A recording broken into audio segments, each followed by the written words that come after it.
el sol no alumbraba la tierra, porque Él es el sol de justicia. Él salió para alumbrar el mundo.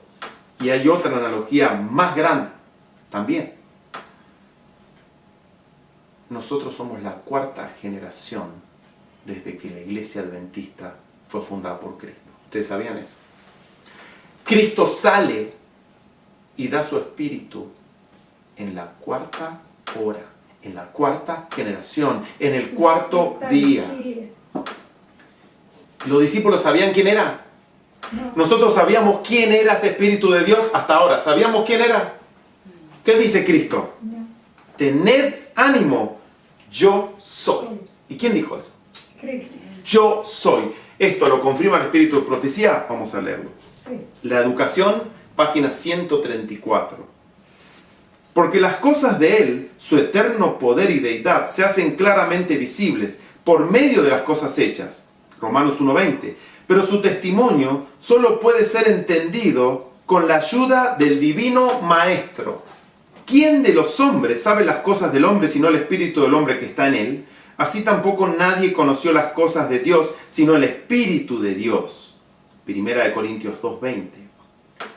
Y presten atención lo que dice la sierva del Señor ahora. Pero cuando venga el Espíritu de verdad, Él os guiará a toda la verdad. Solo mediante la ayuda de ese Espíritu, que en el principio se movía sobre la faz de las aguas, de aquel Verbo, por quien todas las cosas fueron hechas, de aquella luz verdadera que alumbra a todo hombre, puede interpretarse correctamente el testimonio de la ciencia. Solo mediante su dirección pueden descubrirse sus verdades más profundas. Más profundas. Lo dijo Cristo, yo soy, ese espíritu que caminaba sobre la faz de las aguas. La hermana White lo confirma. El Espíritu de Dios es el Verbo, es la luz de los hombres. ¿Y quién es? Cristo. Ahora vamos a leer un versículo. Acuérdense que esto es una continuación a la justicia de Cristo. Hay una cantidad de versículos demostrando que el Espíritu Santo es Cristo mismo ahí. Y quiero hacer una relación diferente, pero hay un versículo que lo quiero volver a nombrar. Hebreos 9:14. Cuanto más la sangre de Cristo, el cual mediante el Espíritu eterno se ofreció a sí mismo, sin mancha, limpiará vuestras conciencias de obras muertas, para que sirváis al Dios vivo. Ese versículo está hablando de que alguien se entregó. ¿Quién es el que se entregó? Cristo. Acá dice el Espíritu eterno. En su forma primaria, Cristo era espíritu y era totalmente divino. Hasta que Cristo no se encarnó y se hizo humano, ¿qué era? Era divino y era Dios y era espíritu. Cuando se encarnó, ¿qué era? Era divino, era Dios y era espíritu y era humano, 100% humano. Él recubrió su naturaleza divina con la naturaleza humana de pecado para redimirla. Y este versículo, ¿qué dice? Cuanto más la sangre de Cristo, el cual mediante el Espíritu Eterno, ¿quién se entregó? ¿Quién se entregó? Pregunto, Cristo sin tomar la naturaleza, ¿tenía sangre? No tenía sangre. Entonces, ¿cómo podía vertir la sangre ese Espíritu que era Cristo, sino a través del cuerpo que tomara?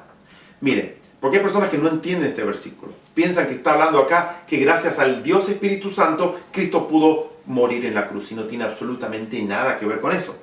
Miren, voy a retirar las palabras del versículo, el Espíritu Eterno, y miren cómo suena. Cuanto más la sangre de Cristo, el cual se ofreció a sí mismo, sin mancha a Dios. ¿Quién se ofreció a sí mismo ahí? Cristo. Pero miren lo que dice, cuanto más la sangre de Cristo. Así que ¿quién se ofreció? La sangre de Cristo. Pero en realidad, ¿es la sangre de Cristo la que se ofreció? ¿O fue Cristo mismo? Cristo mismo. Entonces es necesario que esté el Espíritu ahí, porque el que se ofreció fue el Espíritu, el que tomó sangre para poder vertirla. Cristo no tenía sangre, Él tomó sangre para poder vertirla en la cruz. ¿Cristo podía morir siendo Espíritu? No. Es inmortal. Cuanto más la sangre de Cristo, el cual mediante el Espíritu Eterno se ofreció a sí mismo. Entonces, ¿quién se ofreció? ¿Quién? Cristo. Se ofreció el Espíritu Eterno, que era Cristo, que era el Verbo, que era el Espíritu de Jehová, que caminaba sobre la faz de las aguas. Vamos a leer ciertas citas de la hermana White. Hasta ahora el tema lo han comprendido en su cabalidad como de lo que hemos estudiado con la Biblia solamente. Ahora vamos a estudiar algunas citas del espíritu de profecía, de la pluma inspirada. Voy a leer solamente un par de citas, tengo muchísimas para leer. Es bueno que leamos los estudios que tenemos en nuestra página, la apostasía alfa y omega, y también la deidad verdadera, que está lleno de citas del espíritu de profecía. Solamente voy a leer alguna para confirmar de lo que estoy leyendo aquí. Manuscript Releases, o manuscritos liberados, tomo 14, página 23. Estorbado por la humanidad, Cristo no podía estar en cada lugar personalmente. Por lo tanto, para ventaja de ellos, los discípulos, Él debería abandonarlos para ir a su Padre y enviar el Espíritu Santo para ser su sucesor en la tierra. El Espíritu Santo es Él mismo, desvestido de su personalidad humana e independiente de ella. Él se representaría a sí mismo como presente en todos los sitios por su Espíritu Santo como el omnipresente. Realmente ni siquiera tengo que explicar esta cita, porque más claro es imposible. Puede buscar esta versión como está escrito en el libro original en nuestra página de internet. Voy a leer otra cita. Esta está en Sign of the Times, 19 de septiembre de 1895.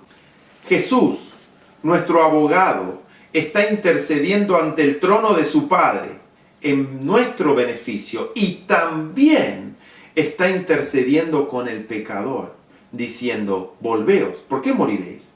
¿No ha hecho Dios por medio de Cristo todo lo posible para arrancarnos del engaño satánico? ¿No es Él un Salvador resucitado que vive siempre para hacer intercesión por nosotros? ¿No está continuamente haciendo su gran obra de expiación por medio de la obra del Espíritu Santo en cada corazón? ¿Cuántas intercesiones hace Cristo? Una doble intercesión. Ante el Padre en el lugar santísimo personalmente con su naturaleza humana y con su naturaleza divina omnipresente, desvestido de la humanidad que no es omnipresente, hace la intercesión personalmente en el corazón del pecador. Testimonios para ministros, página 137.